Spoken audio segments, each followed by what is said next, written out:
In this week's expose, Tanya Marie talked about how her mother's tastes influenced her own. Our friends at the Caribbean TV news magazine 18 Degrees North looked into how DC sniper Lee Boyd Malvo's absentee parents might have contributed to his lack of mental stability. These two examples show the best and the worst results of parenting as we do in the islands.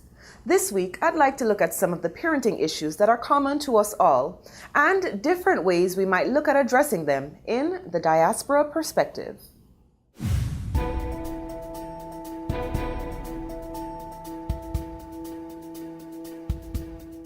If there is one thing that is ubiquitous among Caribbean countries, it is the role of the man and the role of the woman, and derivative to those, the role of parents. I'll save the gender argument for another date and time, but parenting is an issue I've heard much about in recent months. Because we're so dismissive of feelings and innately politically incorrect in the Caribbean, we don't necessarily acknowledge that a child growing up to achieve great things, or mediocre things for that matter, does not necessarily reflect how damaged that child and then that adult may be on the inside. Caribbean families espouse a special dysfunction rooted in tradition, duty, and sometimes resentful loyalty. This will be a difficult task, but let's look at some of the challenges of parenting in the Caribbean community. Number 1, we often stifle children's free and independent thinking. Children should be seen and not heard. Do as I say, not as I do. These are things folks in my generation and those before heard often. I imagine in many communities those memes linger on. But keeping children silent instead of engaging them in thoughtful, critical conversation keeps them from developing thoughtful, critical thinking. Often the first thing we do when a child asks why is hush them up with because I say so. But regardless of whether you think they're old enough or relevant enough to notice or pay attention, they do. Your children see who you really are, and it affects them even into adulthood. You are the compass by which your children will measure what is good and right or bad and wrong in the world. Ever notice how they want to dress like you or shave like you or wear your makeup? When you go to church or are respectful to service workers or hate your spouse, they are absorbing all of that and they will emulate it. You can teach them to remain silent and never challenge the status quo, never stand up for things they believe in, because their opinion really doesn't count when there's an authority figure around. Or you can encourage them to think. Talk with them, not at them. Stimulate original thinking in them via open conversation with you. And do your best to show them only your best. Just a suggestion. Number 2. In Caribbean culture, we fall back to archaic, harmful behaviors just because it is what we know. Here's another common meme that we just won't leave alone. Don't spare the rod and spoil the child. We in the Caribbean, at least the less forward-thinking of us, can take that one to legendary extremes. I understand spanking in the years when the child can't fully understand words and there is no democracy in the household because, in truth, parents are the dictators up to a certain age. But after you can communicate effectively with your children, after they are thoughtful enough to appreciate right from wrong, why would you physically do things to them that you would not do to another thinking person? After a certain age, if people do wrong, they get sanctioned. Extra homework, detention, suspensions, firing, jail sentences.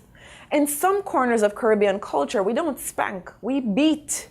Perhaps it is a residual effect of hundreds of years of subjugation, but perhaps the time has come to reflect on whether we want to be the ones perpetuating behaviors we shudder to even think about in historical context. Number 3. In Caribbean culture, we tend to use religion as a weapon and the status quo as a crutch.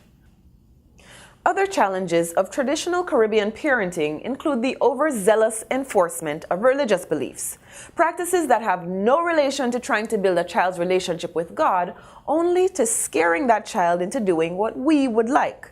Practices like telling a child not to do something because Jesus won't love them anymore and they will burn in the raging fires of hell for all eternity, instead of having a reasonable discussion about benefits and consequences of their actions in this world.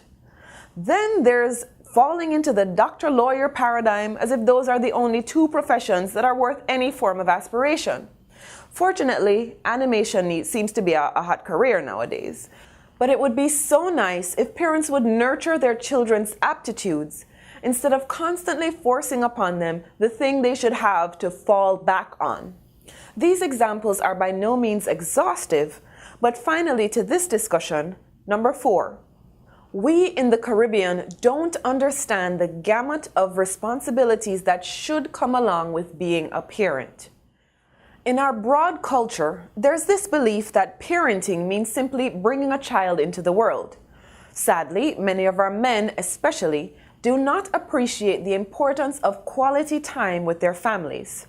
Our culture so glorifies the idea of the man being the provider and, disturbingly, the idea of men being promiscuous, that the entire family may lose sight of the man's role as a role model. The promiscuity leads to many unaccounted for children used for bragging rights by their father but never cared for by him. The pressure to be the provider leads to the thought process that simply paying school fees or spending money on your children is enough. It is not. Children need love, time, nurture, guidance. Following a recent Perspective broadcast, one Mr. Eubank Green from Jamaica proudly shared with me all the wonderful things he had done with his children to facilitate all 3 growing up to be successfully employed college graduates. He talked extensively about trips together, homework together, images of successful Black leaders placed strategically around his house. He had a complete system for ensuring that your children will succeed. Little did he know that as I read his sort of manual for good parenting, the thing that seemed most important was that he was even taking that amount of time to spend on and with his children. The way he went on, the amount of pride and love he showed in their achievements and in his part in their realization was truly an inspiration. I recently read a positive review on a book by Drs. Barry Davidson and Faith Linton, written to address parenting issues unique to the Caribbean paradigm. I haven't read the book myself, and I'm not advocating that its contents are correct, but if parenting from a Caribbean perspective is a subject that sparks your curiosity, it might be a good reference for you. The book is called Answers to Questions Parents Ask. I'd also encourage you to visit the 18 Degrees North website and have a look at their investigation into how the absence of parental guidance facilitated the corruption of Caribbean-born DC sniper Lee Boyd Malvo. As always, we want to hear your feedback. Tweet your comments online at Khalib, comment via Facebook at Miss Khalib, or email me at cthompson@caribcast.tv. That's it for us this week. Thanks for watching. I'm Khalib Thompson, and we'll see you next time on the Caribbean Diaspora Weekly.